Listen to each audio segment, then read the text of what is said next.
Bande konu solo nanga na kono sur un monde ya solo to beta be ma solo ya politique ya monde esika to vanda ma colonie balé ya biso ba sans rival et vanda la lumière d'un penseur qui a dit si vous ne vous occupez pas de la politique s'occupera de vous. Nous sommes censés tous nous occuper de la politique car c'est elle qui chapeaute.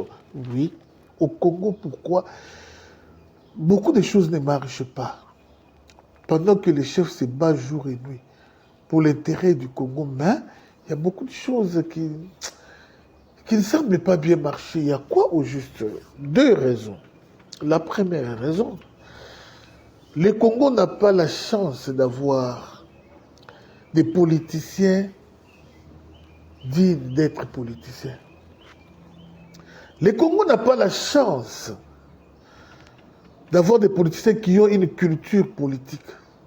Mais depuis l'existence du Congo, on a plus de politiciens qui ne visent que leur ventre, qui ne visent que les intérêts éphémères. Je sais qu'en politique, il y a plus d'intérêts.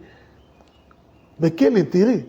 Soit l'intérêt aussi du parti politique, soit l'intérêt de la nation, mais pas seulement l'intérêt personnel.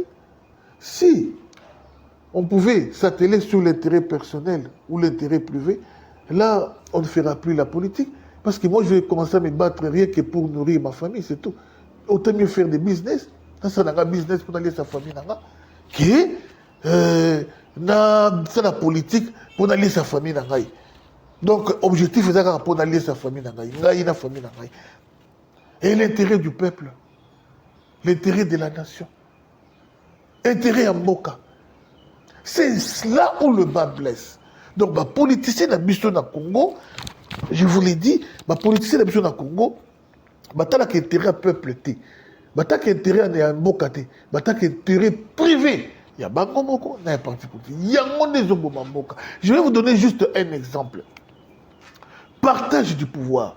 Système à partage du pouvoir au Yamonde Mboka. Même temps, négociation, dialogue, dialogue, ils allaient pour trouver solution pour la guerre à STT. Ils allaient pour trouver solution pour la chimie contre la Mokate. Ils allaient pour trouver solution pour la socialité. Mais, c'est le partage à gâteau. C'est ça. Partage, il y a gâteau. Mais dans le partage, il y a gâteau, il y a un de pour donner le partage à capé, il y a des militaires. Oh, union sacrée. Il y a Bahati. Bopé Sabiso, 2000 soldats, qui la guerre. INC, il y a Kamere, Botini Labiso, 2000 soldats, qui la guerre, il y a Est. Allez, INC va recruter des soldats, qui la guerre. Pour la nuit, vous et c'est là que ministère il y a plan, Oyazo. Ministère de l'agriculture, Oyazo. Ministère il y a tel boy, Oyazo. Ministère il y a petit parti, ministère il y a boy, petit parti, même la géopolitique aussi. Oh, les Bakons ne se sont pas retrouvés. Oh, les Balouba ne se sont pas retrouvés. Oui, tout ça, on peut dans le militaire. Toujours qu'il y a une guerre, il y a Est. Alors, on a besoin de 2000 Balouba, 2000 Bakongo, 2000 Baswahili, 2000 Bangala. Tout ça, on a pays. On a besoin de policiers, on a besoin de parce que nous sommes dans la foi. Tout ça, besoin de 500 Bakongo, 500 Bangala, 500 Baswahili, 500 Batelbo. Tout ça, là, il y a un pays. Pourquoi tout ça là rien côté? Kaka na nini? Kaka na partage ya gâteau ya monene. Wana ne bato bibisi manzaka. Oh président ya Sénat, mutu ekolo boy président ya assemblée, mutu ekolo président tel bo ba se retrouver te. Bo ça la kaya ngopé pour na ba soda ba okene guerre. C'est très capital. Ce qui doit avancer peu. Tout ça là ngopé pour na football. Tout ça là ngopé pour na balle parce que président qu'on trouver peut-être que Bakongo baza excellent makasi dans le domaine boy atie. Dans le domaine où mususu boy bato baza excellent izaka Bakongo atie. Dans le domaine où boy géopolitique est senga bongote. Parce que beaucoup de gens muto za faible parce que za école mususu pour ekokanda kaka. Oh muto za fort et sengela za mutu école boy yena za fort. Na pesi ndakisa na bali bon neuf ezanani Chabani Nonda tout ce qui n'attend pas kala pour jouer à l'Union et Babangote. Bon gardien nani qui dit, par exemple, Ekolo Mokola Chabani Nonda. Bon défenseur, tel boy, meilleur nani, oh nani, Kenyan, monsieur nani boy, bon défenseur. Parce que Okolo Chabani Nonda, pour aucun des coachs, jouer au foot parce que c'est la géopolitique. Et c'est question football. Tout changer la constitution, tout réviser la constitution. Mais qu'on jouer à l'émotion. Il faut qu'on ait un paramètre nous sur wana. Tout qui peut dans football. 22 joueurs, il n'y a pas. Géopolitique. Tel Azaboy. Entraîneur, ceux qui montent le coloboy, vice naïe oyaboy. Tel staff technique, tel boy, vice naïe oyaboy. Joueur, tel boy, vice naïe oyaboy. C'est ça. Dans mon athée, Baliné, Moulouba Tchebi. Oh, écoute, Moulouba Tchebi, va trouver dans le combat. Pour dire que Balouba, ti, Batulu sur la bête à beaucoup. École Yakati. Wana tona école Yakati, école Yakati. Wa, Tchebi, école Yakati. Batulu sur ma fan. Mais surtout qui est dans la politique, école Yakati. La culture politique est attaquée dans le bateau. Et tiens, c'est que dans laisser l'idéologie politique au Batulu sur Bazan. Ôtez la peur, prenez-vous en charge, état des droits, et c'est que à tirer les bisous. Mais, il y a une idéologie politique dans les années. Il y a un monde dans les Franck Diongo, on ne sait pas vraiment idéologie. Qu'est-ce que tu vas penser sur le plan politique? Au Franck Diongo Nanini. C'est très important tout ça. Les politiciens na biso ne ba bomba boka. Les politiciens na biso.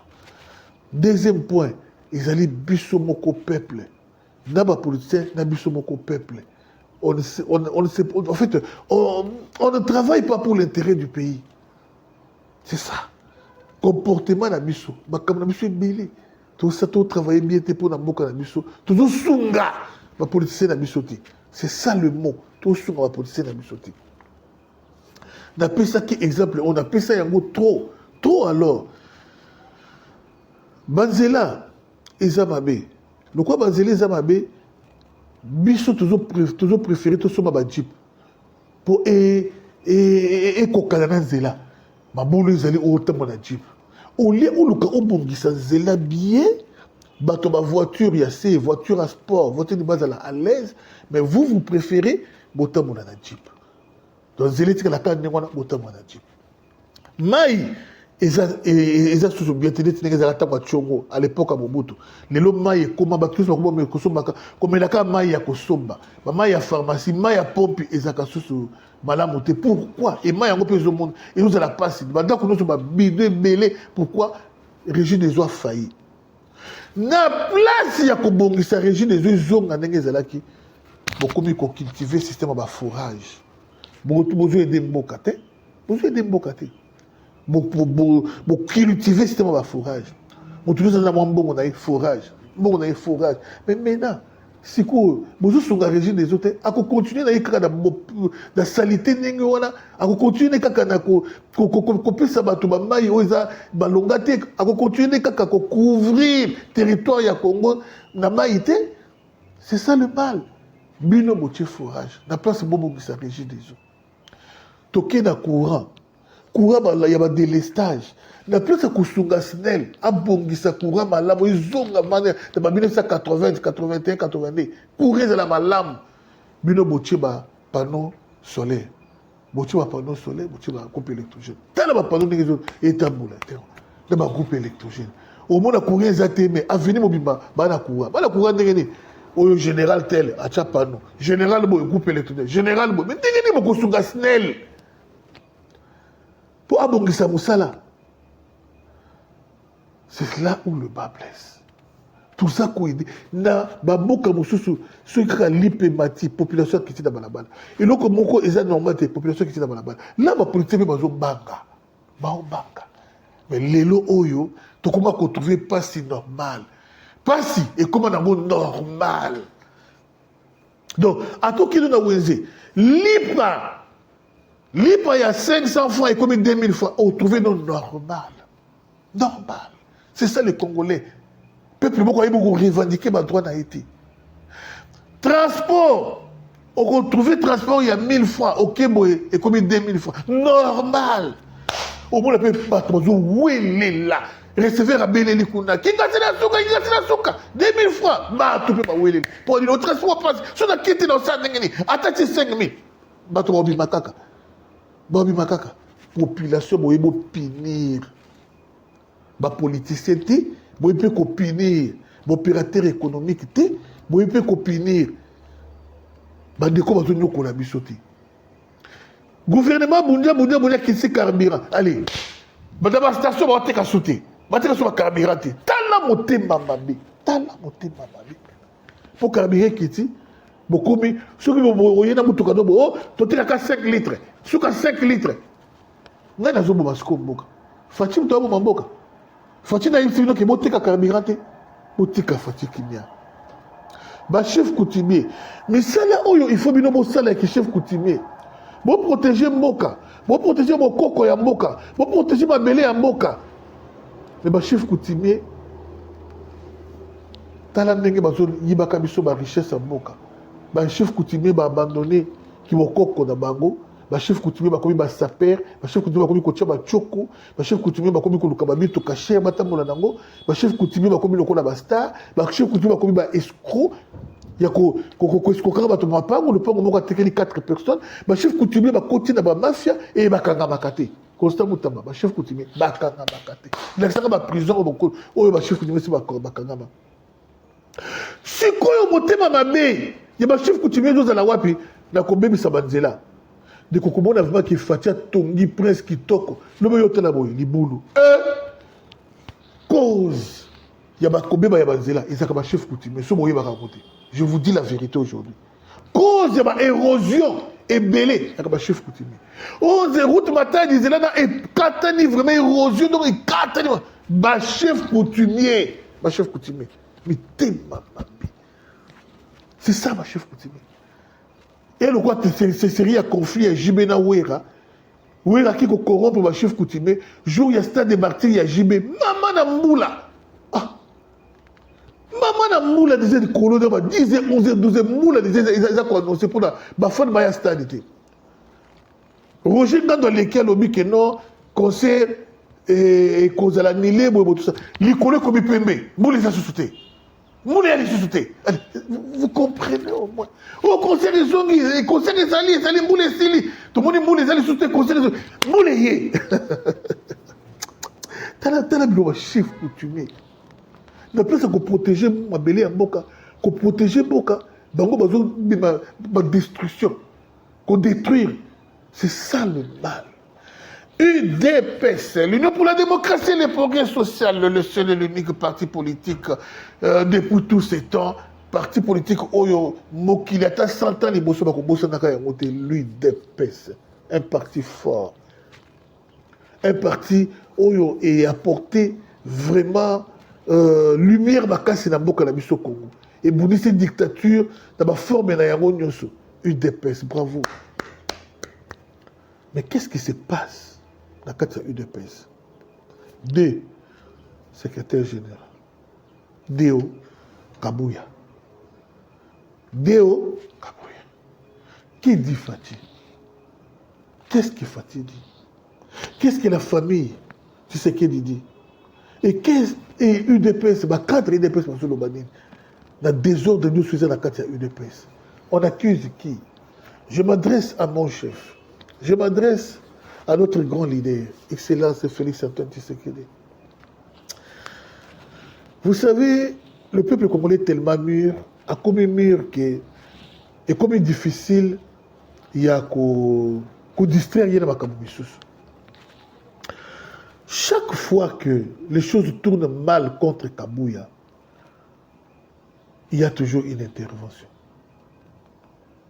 Mais chaque fois que tout coule à flot, tout bien dans l'huile dans les camps de Kabouya, il y a un silence et il y a un calme total. Qu'est-ce que je veux dire par là? Ce qui base, pour base et pour Nadéo, ce qui base le lobby qui va quitter la permanence, base la possession, il y a permanence, base sa déo, tu verras l'intervention Avant que base a réagi, maman Tayabi, Bakambi, et des personnes à Bomi Moto. Vous avez la kimia, Mokozali Bandamboka. Action Mouya Mounene base à quoi annoncer pour l'atterrissage de Nini. Mokozazate, Mokozala Tamalamute, Mozela. Entre temps, base à Lengi, Kabouyate. Base à annoncer qu'il y a Kita. On a les dispositifs et zoami. Bakangi Bato, Yakobeta Babetami, Yaké prison, Baké prison. Il y a la parti politique Nini. La Congo Awa. Oyo, parti politique est comme le Nini à l'État. Le parti politique est à l'État. C'est le beaucoup privé. Que c'était moi le nom de Guy Luando. À la parti politique, yo télémeli Guy Luando, allez, Basouda va dire combien taille. Dans mon avant yo télémeli ceux qui président du parti politique Nabino, Basouda va combien taille. Dans mon avant pas. Ce qui se passe à l'UDPS. Au télémeli Kabouya, Basouda va dire combien taille. Au yo manifesté, Bakangi va mettre en prison. On ne comprend rien. Donc, parti politique est commis armé, est commis. Je ne comprends pas, franchement. Ils ont dépassé Ngaï. Et les Kelangaï. Ça me dépasse. Président, Lelo Oyo, Kabouya est égal à bombe à retardement pour le pouvoir Nayo. Ce qu'on s'est attention, moi je vous dis, base à Zomela, mais Maï, ce qu'ils ont compté la verre, attends, mouké, à mon ami à Matanga, mais ce qu'on est tombé dans la verre. Et tant que tombé dans la verre, et Sopanaka. C'est là l'explosion. Ça risque de tourner mal un jour contre votre pouvoir, Excellence. Avec beaucoup de respect que je vous dois. Gérer Makabo bien. Ça risque. Ce que vous vous attendez des Nanga ne viendra pas des Nanga. Ce que vous vous attendez de cet aventurier de Sokoko ne viendra pas de Sokoko.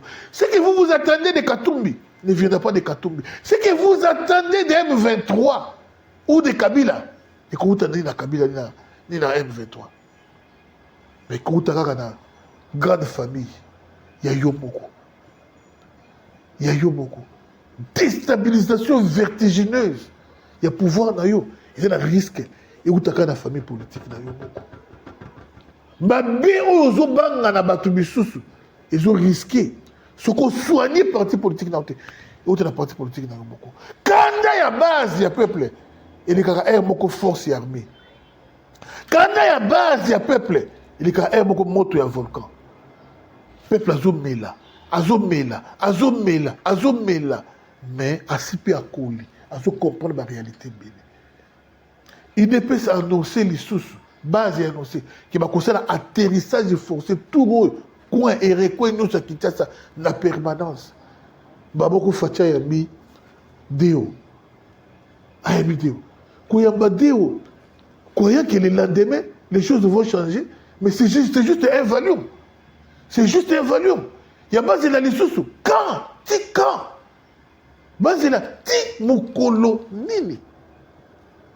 Ou soit, bon, nous sommes officiellement, nous voulons des Kabouya, nous soutenons Kabouya, un point, un trait. Tout celui qui nagira contre le courant verra sur quel bois on s'échauffe. Là, on sait. Ça, c'est publié officiellement.